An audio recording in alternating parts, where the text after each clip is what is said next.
Machine से चोरी करना संभव नहीं है। दूसरा पॉइंट है ये। अब ये रियल टाइम क्लॉक से चोरी होती कैसे है मैं ये समझाता हूं आपको। 4 सदस्यीय कमेटी, टेक्निकल एक्सपर्ट कमेटी है, technical expert committee election commission of India की। ये जो 4 सदस्य हैं ये आईआईटी के प्रोफेसर हैं और ये आईआईटी के प्रोफेसर 4 लोगों की समिति जो टेक्निकल एक्सपर्ट कमेटी है ये प्रोग्रामिंग करती है, ये सॉफ्टवेयर डेवलप करती है और सॉफ्टवेयर डेवलप करके माइक्रो कंट्रोलर चिप जो विदेश से खरीदी जाती है उस चिप में यह सॉफ्टवेयर डाला जाता है।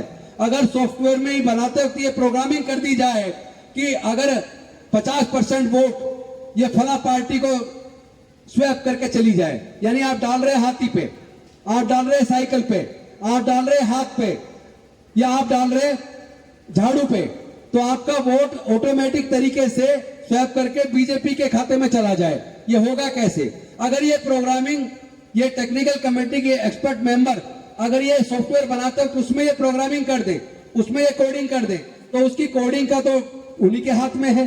आम जनता को तो पता नहीं है कि ईवीएम के अंदर क्या है, आम जनता को तो पता नहीं है कौन सा सॉफ्टवेयर बनाया, आम जनता को तो पता नहीं है कि सॉफ्टवेयर बनाते वक्त क्या क्या प्रोग्रामिंग की जाती है। अगर उसमें प्रोग्रामिंग कर दी जाए कि फला तारीख को यानी चुनाव की तारीख को इतने बजे से यानी सुबह 10 बजे से मान लो उसने फिक्स कर दिया कि इतने, मान लो 10 तारीख को चुनाव है, 10 मार्च को चुनाव है और प्रोग्रामिंग कर दी 10 मार्च को सुबह 10 बजे से शाम को 6 बजे तक जितने भी वोट पड़े हर दूसरा वोट फला पार्टी को चला जाए। तो आप तो डाल रहे हो सही जगह, आपको लग भी रहा मैंने सही दे दी, लेकिन प्रोग्रामिंग के द्वारा आपकी वोट स्वैप होकर चली गई उस पार्टी को जिसको वो देना चाहते हैं। तो आपकी वोट की चोरी हुई कि नहीं हुई आपको तो पता नहीं चलेगा। तो ये होता कैसे है? अगर ये ईवीएम के अंदर रियल टाइम क्लॉक ना हो तो वो जो प्रोग्रामिंग की गई है प्रोग्रामिंग काम नहीं करेगी। क्यों नहीं करेगी? इसलिए नहीं करेगी जैसे जो आतंकवादी लोग टाइम बॉम्ब बनाते हैं, टाइम बॉम्ब के अंदर अगर टाइम क्लॉक ना हो तो टाइम बॉम्ब नहीं बन सकता, क्योंकि उसमें फिक्स किया जाता है कितने बजे बम को उन्होंने ब्लास्ट करना है। तो वो अगर टाइम क्लॉक ना हो तो बॉम्ब टाइम बॉम्ब नहीं बनेगा, टाइम के हिसाब से ब्लास्ट नहीं हो सकता। जैसे आप लोगों के अंदर आपके पास फोन है, फोन के अंदर आप लोग क्लॉक लगाते हो अलार्म, सुबह आपको ट्रेन पकड़नी है, आपको जल्दी उठना है तो आप अक्सर अलार्म लगाते हो ना। तो आपका जितने बजे का अगर उसके आपके फोन के अंदर अगर टाइम का क्लॉक ना हो तो क्या आपका अलार्म बजेगा? नहीं बजेगा ना। यानी कि ये टाइम रियल टाइम क्लॉक इसलिए लगाई जाती है ताकि आपको कितने बजे उठना है ये टाइम आप पहले उसमें प्रोग्रामिंग कर दे। आप अपने फोन में प्रोग्रामिंग करते हो कि मुझे सुबह 4 बजे उठना है, सही 4 बजे आपका अलार्म भूल जाएगा ना। तो इसी प्रकार ये जो ईवीएम है, ईवीएम के अंदर रियल टाइम क्लॉक है और साथ में ये जो सॉफ्टवेयर जो डाला जाता है ईवीएम के अंदर, उस सॉफ्टवेयर के अंदर प्रोग्रामिंग में अगर ये डाल दिया जाए कि इतने तारीख को इतने बजे से इतने बजे के बीच जितने भी वोट पड़े आधी वोट स्वैप होकर फला पार्टी को चली जाए, तो आप तो सही डाल रहे हो, आपको तो लग रहा है मैंने जिस प्रत्याशी को दिया मेरा वोट उसको गया, लेकिन उसकी वोट की चोरी होकर वहां जा रही है जिसको वो जिताना चाहते हैं। तीसरा पॉइंट, जिन देशों ने जो विकसित देश हैं, अमेरिका है, जापान है, जर्मनी है, इंग्लैंड है, इटली है, फ्रांस है, चाइना है, यानी वो जो चाइना में तो चुनाव नहीं होता उस तरह, लेकिन जो बाकी जो देश है जहां पे चुनाव होता है, जहां पे जनता वोट डालती है और वो विकसित देश है जिन्होंने ईवीएम मशीन बनाई है, उन्हें खुद को पता है कि इससे चोरी हो सकती है, इसलिए वो विकसित देश ईवीएम के ऊपर भरोसा नहीं करते। उन्होंने ईवीएम को हटाकर अपने देश के अंदर बैलेट पेपर वापस लेकर आ गए। तो अगर ईवीएम बनाने वाली मशीन वाले देश अपने यहाँ ईवीएम पे भरोसा नहीं करते, वो बैलेट पेपर से चुनाव कराते हैं, तो मैं पूछना चाहता हूं हमारे देश की सरकार, हमारे देश का इलेक्शन कमीशन ईवीएम से चुनाव कराने की जिद क्यों कर रहा है?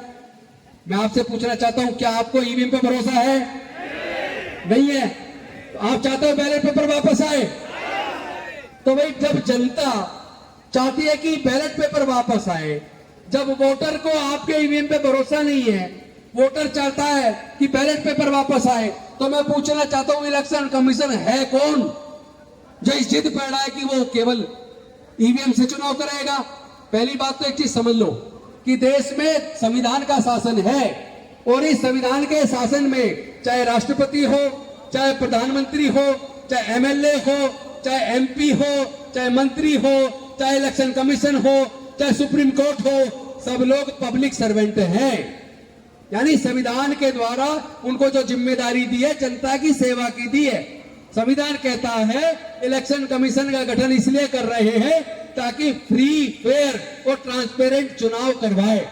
ये इलेक्शन कमीशन की संवैधानिक जिम्मेदारी है कि वो वोटर का भरोसा कायम करे। वोटर को यह भरोसा होना चाहिए जिसको वो वोट दे रहा है उसकी वोट सही जगह जा रही है। लेकिन जब देश के लोग, पूरा सर्वे हुआ है, सर्वे में डाटा है 95% लोग ईवीएम पे भरोसा नहीं करते, वो बैलेट पेपर वापस चाहते हैं। तो मैं पूछना चाहता हूं, ये इलेक्शन कमीशन इस जिद पे क्यों अड़ा है कि वो केवल ईवीएम से चुनाव कराएगा? वो जनता की बात को सुन क्यों नहीं रहा? वो जनता का नौकर है, उसको जनता की बात सुननी चाहिए। तो क्यों इस जिद पे अड़ा है कि वो ईवीएम से चुनाव कराएगा? और एक और बात, एक और पॉइंट बताता हूं। आपको पता होगा माननीय सर्वोच्च न्यायालय ने अभी एक व्यवस्था दी थी कि जो 3 सदस्य कमेटी है जो इलेक्शन कमीशन का गठन करती है, उसमें 3 सदस्य कमेटी में एक देश के प्रधानमंत्री होंगे, दूसरे विपक्ष के नेता होंगे और तीसरे सदस्य मुख्य न्यायाधीश होंगे सर्वोच्च न्यायालय के। लेकिन मोदी जी को पता था फिर गड़बड़ करना मुश्किल हो जाएगा। वो लोकसभा और संसद के अंदर, यानी संसद के अंदर, राज्यसभा लोकसभा है, उसके अंदर वो एक बिल लेकर आ गए। और वो बिल क्या है? उन्होंने सुप्रीम कोर्ट की व्यवस्था को बदल दिया और उस बिल में यह कर दिया कि उन 3 सदस्य जो इलेक्शन कमीशन का गठन करेंगे, उन 3 सदस्यों में एक तो देश के प्रधानमंत्री होंगे, दूसरे विपक्ष के नेता होंगे, तीसरे देश के कानून मंत्री होंगे। तो देश के प्रधानमंत्री और कानून मंत्री वो तो भारतीय जनता पार्टी के हो गए, वो तो केंद्र सरकार के हो गए। तो फिर वो जो 3 सदस्य इलेक्शन कमीशन होगा उसमें एक चीफ इलेक्शन कमिश्नर और 2 इलेक्शन कमिश्नर। उन तीनों को जो चुनेगा, कौन चुनेगा? ये 3 सदस्य कमेटी चुनेगी। 3 सदस्य कमेटी में बहुमत किसका है? बहुमत बीजेपी का है, क्योंकि उसमें प्रधानमंत्री और कानून मंत्री दोनों बीजेपी के हो गए। तो वो दोनों मिलकर जिसको चीफ इलेक्शन कमिश्नर बनाना चाहेंगे उसको बना देंगे, बाकी 2 इलेक्शन कमिश्नर भी जिसको वो बना चाहेंगे बना देंगे। तो ऐसी क्या वजह थी कि जो व्यवस्था सुप्रीम कोर्ट ने इलेक्शन कमीशन के गठन की बनाई थी उसको क्यों इन्होंने संसद के अंदर एक बिल लाकर उसको बदल दिया? ये चोरी क्यों हो रही है? इसीलिए हो रही है क्योंकि ये लोग जानते हैं कि ईवीएम के द्वारा ये चुनाव जीत सकते हैं। इन्होंने जितने वायदे किए थे एक भी वायदा पूरा नहीं किया, इसलिए ये बैलेट पेपर से चुनाव नहीं जीत सकते। क्योंकि 2014 में इन्होंने वादा किया था कि अगर ये जीत जाएंगे तो हर साल 2 करोड़ रोजगार देंगे। मैं आप सबसे पूछ रहा हूं, इन्होंने 2 करोड़ रोजगार दिए या छीन लिए? छीन लिए। इन्होंने कहा था महंगाई कम कर देंगे, इन्होंने महंगाई कम की या बढ़ा दी? इन्होंने कहा था 35 लीटर पेट्रोल देंगे। आपने जनता की अदालत में देखा होगा, वो लाला रामदेव वो कह रहे थे जनता से, आपको 35 रुपए पेट्रोल चाहिए कि नहीं चाहिए? 35 रुपए लीटर। जनता कह रही हाँ जी चाहिए। और जब सरकार बन गई तो वो 35 रुपए लीटर मिलने के बजाय कितने रुपए लीटर मिल रहा है? 100 रुपए लीटर मिल रहा है। तो मोदी जी ने तो ये भी कहा था कि भारत के रुपए की वैल्यू अमेरिका के डॉलर के भी बराबर हो जाएगी। लेकिन वैल्यू बराबर होना तो दूर है, डॉलर की वैल्यू और भी कई गुना बढ़ती चली गई। तो महंगाई बढ़ रही है, बेरोजगारी बढ़ रही है, नोटबंदी लाकर जो छोटे मोटे उद्योग थे वो भी तबाह कर दिए। और जो इनका दोस्त है अडानी, जो उस वक्त 208वें स्थान पे था, वो दुनिया में उसे दूसरे स्थान पे ले आए। उसकी इतनी मदद की, विदेशों में जाके उसको ठेके दिलवाए। आपको याद होगा ऑस्ट्रेलिया गए थे प्रधानमंत्री, वहां भी उसको कोयले का ठेका दिलवा दिया। जहां जहां जाते हैं अपने दोस्त की मदद करते हैं, कहते हैं हम देश को नंबर 1 बनाएंगे। अब मैं पूछना चाहता हूं, 2 चीज में से एक कोई नंबर 1 बना सकते हैं, या तो अपने देश को नंबर 1 बना सकते हैं या अपने दोस्त को नंबर 1 बना सकते हैं। पर उनकी, मोदी जी की प्राथमिकता देश नहीं है, उनकी प्राथमिकता उनका देश है अडानी अंबानी। तो वो लोग नंबर 1 किसको बनाएंगे? या तो देश को या दोस्त को। तो उन्होंने देश को चुनने की बजाय दोस्त को चुना। उन्होंने अडानी जी को दुनिया में दूसरे नंबर पे, 208 से दूसरे नंबर पे पहुंचा दिया, उनको इतना अमीर बना दिया। तो वो बन कैसे रहे? और एक और बात बता दूं, प्राइवेट सेक्टर में रिजर्वेशन होना चाहिए, ये हम मांग कर रहे हैं। ओल्ड पेंशन स्कीम लागू होनी चाहिए, हम मांग कर रहे हैं। क्यों कर रहे हैं? हम इसलिए कर रहे हैं क्योंकि ये लोग जितने भी सरकारी ठेके ले रहे हैं, चाहे वो कोयला खदान हो या दूसरे खदान हो या जितने एयरपोर्ट के ठेके, सब इनके पास जाते जा रहे हैं। आपका लखनऊ भी इनके पास चला गया, अहमदाबाद का भी इनके पास चला गया, पूरे देश के पोर्ट बेच दिए, एयरपोर्ट बेच दिए, रेलवे बेच दिया, और इन्होंने बैंक बेच दिए, इंश्योरेंस कंपनियां बेच दी, देश के एक एक करके सारे संस्थान बेच दिए। मालिक कौन बन रहा है? इनका दोस्त बन रहा है। मालिक इनका दोस्त बन रहा है। क्योंकि इन्हें देश से प्यार नहीं है, इन्हें दोस्त से प्यार है। तो ये बात आपको समझनी पड़ेगी, नहीं समझोगे तो धोखा खाते रहोगे। तो ये जो जितने बन रहे हैं आपके पैसे से अमीर बन रहे हैं, क्योंकि ये जो लोन लेके जनता का पैसा बैंक में, आपका पैसा बैंक में, बैंक से पैसा लोन लेते हैं, लोन लेने में सरकार इनकी मदद करती है, और लोन लेने के बाद उसी पैसे से सरकारी ठेके, सरकारी सारी संपत्ति खरीदते हैं और उसके मालिक बन जाते हैं और जनता को अंगूठा दिखा देते हैं। ये क्यों हो रहा है? क्योंकि इनकी मदद, सरकार इनकी मददगार है, सरकार जनता का ख्याल नहीं कर रही है। और एक और बात आपने देखा होगा, छत्तीसगढ़ के अंदर एक बहुजन समाज पार्टी के प्रत्याशी थे, जिस बूथ पे उनका खुद का वोट था, उनके परिवार का वोट था, उनके रिश्तेदारों के वोट थे, जब बैलेट मशीन खुली, ईवीएम मशीन खुली, वो काउंटिंग के टाइम पे उनके अपने बूथ की, तो अपने बूथ से उनको एक भी वोट नहीं मिला, उनका खुद का वोट भी चोरी हो गया। यानी चोरी केवल उनके परिवार रिश्तेदारों का वोट नहीं हुआ, जो उन्होंने अपने खुद के लिए अपना वोट डाला था बीएसपी के लिए, उनका भी वोट चोरी हो गया। तो भाई कैसे भरोसा करें? फिर इलेक्शन कमीशन कर क्या रहा है? वो मालिक बनने की कोशिश क्यों कर रहा है? वो नौकर है, नौकर रहे। संविधान ने उसको इस जिम्मेदारी दी है कि आप फ्री, फेयर और ट्रांसपेरेंट इलेक्शन कराएं, आप वोटर के भरोसे को कायम करें। आप वोटर के भरोसे को तोड़ रहे हैं, ये नहीं चलेगा। आप देश के साथ गद्दारी कर रहे हैं, आप देश के साथ धोखा कर रहे हैं। देश के लोग इसको स्वीकार करने को तैयार नहीं है। हम लोग संविधान को बचाने आए हैं। कुछ लोग कह रहे हैं कि आपको जेल में डाल देंगे, आप पे यूएपीए लगा देंगे, आप पे मुकदमे लगा देंगे, आपको मरवा देंगे। तो मैं उनको एक बात कहना चाहता हूं कि भैया हमें डराने की जरूरत नहीं है। आप डरे हुए हो इसलिए हमें डराने की कोशिश कर रहे हो, क्योंकि अब ये जनता का मुद्दा बन गया है। जनता को ईवीएम पे भरोसा नहीं है, पूरे देश का मुद्दा बन गया है कि बैलेट पेपर वापस आना चाहिए। ये सोचते हैं कि हम डर जाएंगे, ये सोचते हैं कि महमूद प्राचा एडवोकेट सुप्रीम कोर्ट डर जाएंगे, ये सोचते हैं कि भानु प्रताप सिंह डर जाएंगे, ये सोचते हैं डीसी कपिल डर जाएंगे, ये सोचते हैं राजेंद्र जी डर जाएंगे, ये सोचते हैं राजेंद्र गौतम डर जाएगा। हम मर सकते हैं, ना झुकेंगे, ना डरेंगे, ना बिकेंगे। मैं एक बात कह देना चाहता हूं, अगर देश के स्वतंत्रता सेनानी, जब देश में स्वतंत्रता का आंदोलन चल रहा था, उन्हें भी तो अंग्रेजों ने डराया था, उनको भी तो गोलियों से भूना था, उनको भी तो जेल में डाला था। अगर हमारे देश के स्वतंत्रता सेनानी डर जाते, अगर वो आजादी का आंदोलन ना चलाते, तो क्या हमें आज आजादी मिलती? नहीं मिलती ना। तो अगर वो सोच रहे हैं कि हमें जेल में डालकर, हम पे छूटे केस बनाकर हमारी आवाज को बंद कर देंगे, तो ये भूल जाए, ये हमारी आवाज को दबा नहीं सकते, क्योंकि ये आवाज अब जनता की आवाज बन चुकी है कि जनता को अब अपने वोट की चोरी नहीं चाहिए, जनता को बैलेट पेपर वापस चाहिए। क्योंकि डॉक्टर बाबा साहब अम्बेडकर जी ने हमें जो वोट का अधिकार दिया, मैं आपको बता दूं, ये वोट का अधिकार इतनी आसानी से नहीं मिला है।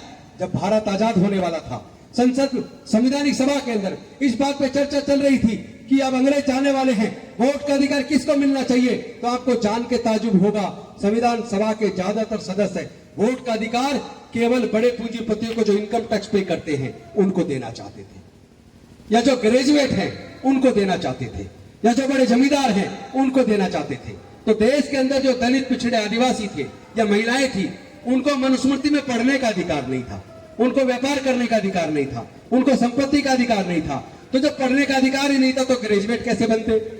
इसका मतलब 95% लोगों को संविधान सभा के सदस्य वोट का अधिकार देना नहीं चाहते थे। और चूंकि उन्हें संपत्ति का अधिकार नहीं था, व्यापार का अधिकार नहीं था, तो वो व्यापारी नहीं बन पाए, तो इनकम टैक्स पेई भी नहीं बन सकते थे, तो जमींदार भी नहीं बन सकते थे। इसका मतलब देश में 95% लोगों को संविधान सभा के सदस्य वोट का अधिकार देना नहीं चाहते थे। लेकिन संविधान सभा के सामने डॉक्टर बाबा साहब अम्बेडकर अड़ गए और उन्होंने संविधान सभा को इस बात को मानने के लिए मजबूर कर दिया कि भारत में रहने वाले सभी लोग, स्त्री हो या पुरुष हो, अमीर हो या गरीब हो, पढ़ा लिखा हो या अनपढ़ हो, मजदूर हो या किसान हो, सबको समान वोट मिलेगी। One vote one value, one man one vote one value. तो ये जो अधिकार बड़ी मुश्किल से डॉक्टर बाबा साहब अम्बेडकर ने हमें दिया, ये सरकारें घबरा गई है, भारतीय जनता पार्टी घबरा गई है, मोदी जी घबरा गए हैं, क्योंकि उन्होंने 2014 के अंदर चुनाव से पहले जो वायदे किए थे, वही हुई महंगाई की मार, अब की बार मोदी सरकार, बहुत हुआ महिलाओं पे वार, अब की बार मोदी सरकार, काला धन वापस आएगा, अच्छे दिन आएंगे, अच्छे अच्छे सपने दिखाए और सपने दिखाकर फिर उनके सपने में आके डराने लगे। नोटबंदी करके इतना डरा लोगों को लाइन में लगा दिया। कितने लोग मारे गए, कितने लोग के व्यापार चौपट हो गए, छोटे मोटे दो धंधे बंद हो गए। तो लोग किसी भी कीमत पर इस सरकार को चाहते नहीं है, क्योंकि इस सरकार ने जनता का एक भी वायदा पूरा नहीं किया। जितने वादे जनता के साथ किए थे, इन्होंने धोखा किया। और एक और बात, किसान धरने पे बैठते हैं, साल साल बैठते हैं, सर्दी गर्मी बरसात। वहां पे डॉक्टर रितु सिंह बैठी है, यहाँ पे 6800 जो टीचर भर्ती घोटाला हुआ है, उसके अंदर लोग सर्दी में मर रहे हैं, लेकिन सरकार के कान पे चोरी चल रही है। इसलिए चल रही है क्योंकि उसे जनता की वोट की चिंता नहीं है, वो तो ईवीएम से चोरी करके चुनाव जीत जाएंगे। इसीलिए तो वो कह रहे हैं अब की बार 400 पार। ये भरोसा अब की बार 400 पार का आता कहां से है? पिछली बार कहा था अब की बार 300 पार, तो 300 पार आ गई। अब कह रहे हैं अब की बार 400 पार। अरे इसलिए ये भरोसा है क्योंकि इन्होंने ईवीएम बनाई है, ईवीएम के अंदर रिकॉर्डिंग करके 400 सीट जीत लेंगे। लेकिन मैं बता देना चाहता हूं इलेक्शन कमीशन को कि आपका ही सपना रह जाएगा। भारत के लोग इतने कमजोर नहीं है, अगर अंग्रेजों को भगा सकते थे तो आपकी तो औकात क्या है? आपको जवाब दिया जाएगा, देश की जनता जवाब देगी। ईवीएम को जाना होगा, लोकतंत्र की रक्षा करके रहेंगे, देश के संविधान की रक्षा करके रहेंगे, बैलेट पेपर को वापस ला कर रहेंगे। इन्हीं शब्दों के साथ मैं आपको कुछ नारे लगा के अपनी वाणी को विराम दूंगा। ईवीएम वापस लो, ईवीएम वापस लो, ईवीएम वापस लो, बैलेट पेपर वापस लो, बैलेट पेपर वापस लो, बैलेट पेपर लाना होगा, वरना वापस जाना होगा। बहुत बहुत धन्यवाद। नमो बुद्धाय, जय भीम, जय भारत।